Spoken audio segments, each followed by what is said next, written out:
there's been a lot of people that have been upset, people that have been hating, people that have been feeling like they've been disrespected or that it's out of line because I'm covering the David situation. Some people are upset. They're calling out people for profiteering from the David case. They're calling out people saying that they're weird, that they shouldn't be looking into all of this stuff. And it's not just me. If anything, I'm just because I've made a lot of volume, like there's other people with way more popular videos about this that some people are upset about. But I just wanted to do a quick little update and just kind of clap back. I've clapped back in a couple other videos where I've kind of defended what I'm doing as far as making content about a popular case in the public interest. But this is a Reddit post that's been going around on David too.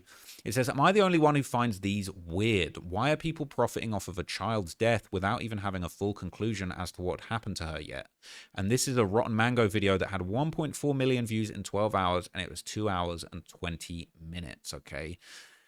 Now, I'm going to go into the comments, but I've said it before and I'll say it again. I feel like it's really important for independent reporting to be a thing. I think that freedom of speech is, it is pretty absolute in the UK. Over here in the UK, we don't really have freedom of speech like the Americans do. We have a much more limited gambit of things that you can say. But even free speech does have its limits. You can't use your free speech to call for mass violence or groups of people to be obliterated. You're not really supposed to do that. You're not really allowed to do that.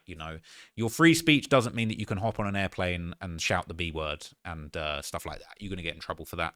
But I do think that it's really important when you've got a case like this in the public interest for people to be allowed to share their voices, for people to be allowed to share their reporting, their analysis, not just to keep the public informed about what's going on, because this is a topic in the public interest, and it's also a bit of a PSA. I mean, the teacher who was seen in video sort of talking about the case and having taught Celeste, he basically almost did a PSA to say, yo, look, you got to look out for these creepy guys on social media. There are guys that will catch you on social media and try and bring you out to their house in Hollywood, and you might end up in the trunk of a Tesla. And that's not to belittle or make light of the situation, but that teacher is imploring to his classmates or to his students, you've got to look out. You've got to be careful. You've got to look after your identity and your movements and everything that's going on online. You've got to actually be careful and look out for yourself. And I think that is important. I think him being able to say that and put that out there publicly is important. I think it's respectable. And I think it's the same with me. Like, I feel like I'm just reporting on what's going on. I'm trying to share, raise awareness. I'm really trying to document all of the history and all of the information. Like, my job as a YouTuber, okay, whether I'm uploading 5 times on my second channel or whether I'm uploading once a month, one big documentary on the main channel, my goal has always been from the very start to try and provide the most comprehensive coverage and analysis of the most important stories to me. Okay, for a long time, that's been drill music, gangster rap, the real street crimes behind the music and the real reasons why, certain famous artists have cases or why certain artists lost their lives. And that really is to kind of respect and to honor the memory of important artists, important careers, important people in the limelight, in the public interest. And I think that whether it's David, whether it's OJ Simpson, there have been a million documentaries about OJ Simpson. There was unlimited news coverage. Like, you've seen all them videos in the OJ documentaries of people, they're gathered at the bar and they're gathered outside the courthouse, everyone crowded around the TV watching live breaking news updates. So I feel like it's a little bit disingenuous when people try and make the whole thing about profit. Like, why are these people profiting off of a child's death? Like, hold down there. We're not profiting off of a child's death. Okay, we're not at the side of the road charging people 30 cents to come look at the body. We're doing in-depth journalism and analysis on a case that's in the public interest. It's no different to what TMZ are doing. And, really, I've always said before, like, people have said, you profit from gang violence. I don't profit from gang violence. I don't do gang violence. I profit from quality journalism on topics that I think are important and in the public interest. And it just so happens that I have great taste and I cover stories that are interesting to a lot of people, to millions of people. I could make videos about, the potholes in my local area and local government and the things that annoy me. That would be respectable too, but it probably wouldn't have the same reach. And I'm not just doing this to get loads of reach and to do numbers and to make money. I've said it so many times, I don't do this for money. Like, money is great. We live in a capitalist society and I'm running a business at the end of the day, and the business needs to make sense. I've got to make the smart, right moves so that I can sustain myself and my team and keep moving forward and buy nice things that I want to buy and put food in the fridge. But at the same time, I profit from quality journalism. I profit by working hard, making good deep dives, making good content, actually finding interesting facts that people want to know that maybe aren't as publicized as they should have been. That's my role, and I get paid off my journalism. And it's the same way that CNN, people don't say, why is CNN profiting off of the war in Gaza? It's like, bruh, this is in the public interest. You guys would be mad and would be calling it a cover-up if people weren't talking about these things, if people weren't talking about the war in Ukraine, the war in Gaza, political scandals. When Trump gets caught out doing something crazy and the media are onto him, they're holding him to account. He's in a public office. He's a public figure that has power over other people, and ultimately the price of that is that you are held account by the citizens, by the citizen journalists, by the media, the mainstream media, the independent media.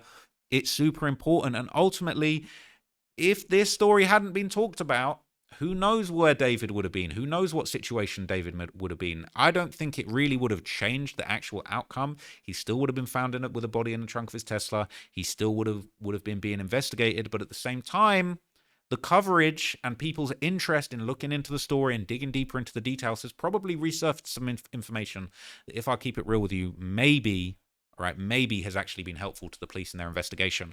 No doubt, I've always said it before that I think the police are obviously way better investigators than me. Any stuff, usually I cover stuff, paperwork, people have already been indicted. I'm finding out stuff secondhand after the police have found it out. And you best believe that the police know a whole lot more about this David situation than we do, right?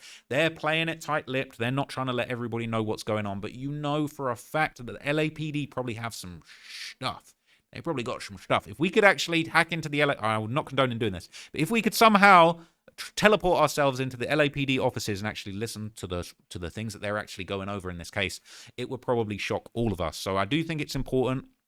I don't think that we're the police, but I do think that as part of an ecosystem, all right, society has many different stakeholders, okay? You got the criminals, you got law enforcement trying to catch the criminals, you got just regular people trying to keep informed about what's going on in their community. They want to keep abreast of the topics that are going on and are relevant to them. They want to protect their children. They want to make decisions about what music they should listen to. They want to decide what areas are safe and what aren't. They want to decide, what they should think about a topic in the public interest and educate themselves on a topic so they can make an informed opinion. And that's where I and Reddit and other reporters and Fox News and CNN and TMZ all provide value to the public to make informed decisions about what's going on.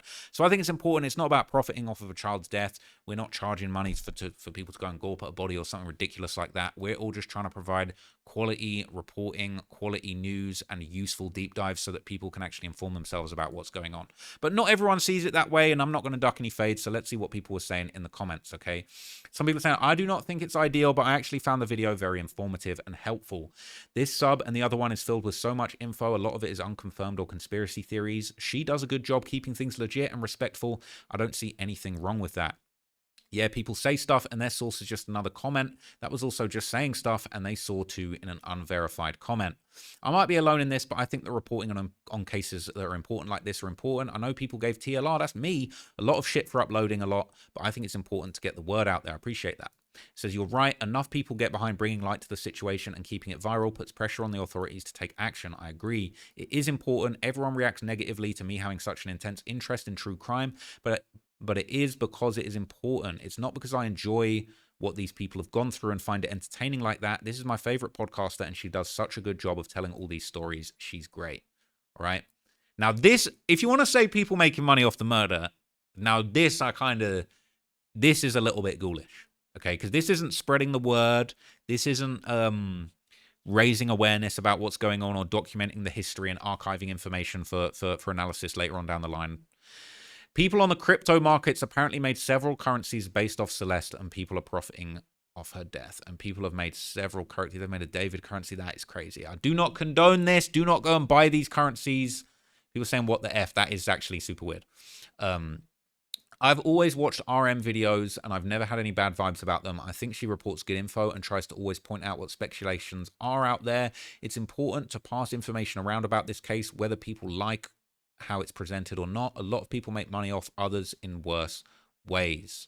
People saying, y'all will hate the YouTube channel Traplaw Ross. He's been making non-stop videos on this sub, basically entertaining himself with the comments and making speculations about them and passing it off as telling a story like a news outlet would. The problem is, he just talks about the same topics that are pretty much debunked after 10 minutes and turned it into a 20-minute video since the story broke about David being the main suspect. That dude is low effort. All he does is regurgitate this subreddit's comments and makes huge speculations. Downvote, okay? I will accept the criticism, okay? Look, I'm hopping on Reddit and following along with you guys, but here's the thing that you don't get, okay? When I pop out with a really long, extended documentary style breakdown with all of the facts, trimming out all of the nonsense and all of the unverified stuff, what are you going to say then? The whole point of this second channel is this is where I follow along, I react to things.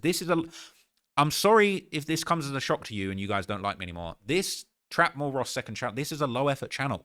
This channel was made for low effort. Right? This is a place for me to hop in, give some opinions, catch up with some of the latest news, react to something trending, react to some other people's videos. My main channel is where I do full in-depth deep dives, and I always have, and I will be doing a David deep dive on the main channel that will get through the noise on everything true or false.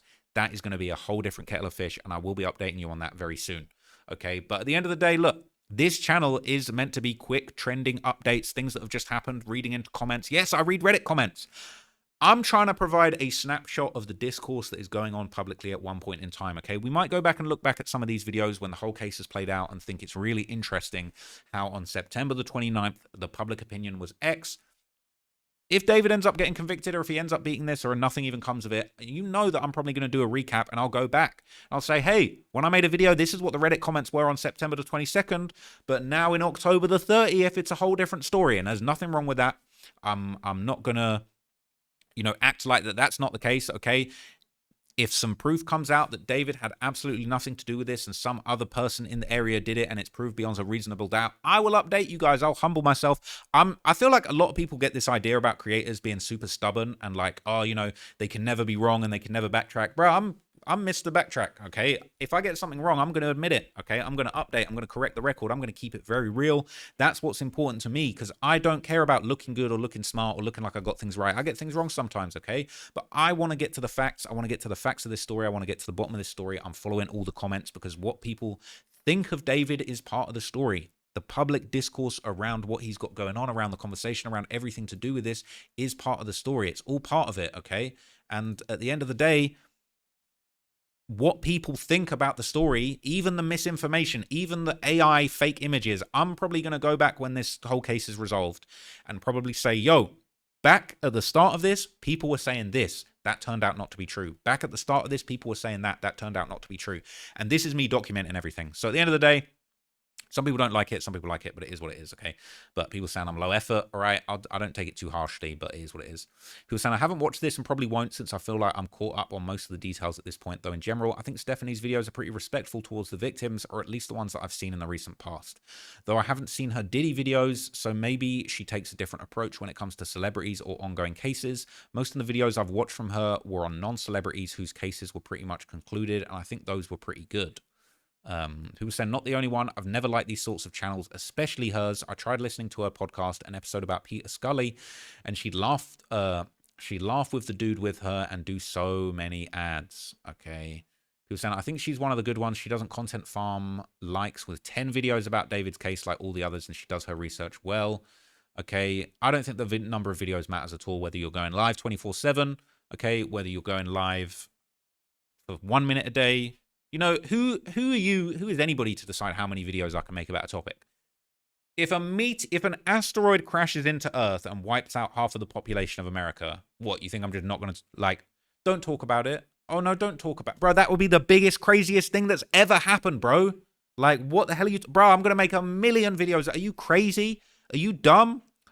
God forbid, okay, when there was the assassination attempt on Donald Trump, and fortunately, depends how you look at it, okay, but I don't condone anybody's death. I don't want to see anybody hurt, anybody die. Doesn't matter what you've done, doesn't matter what my opinion is of you, okay? Thankfully, he didn't lose his life that day.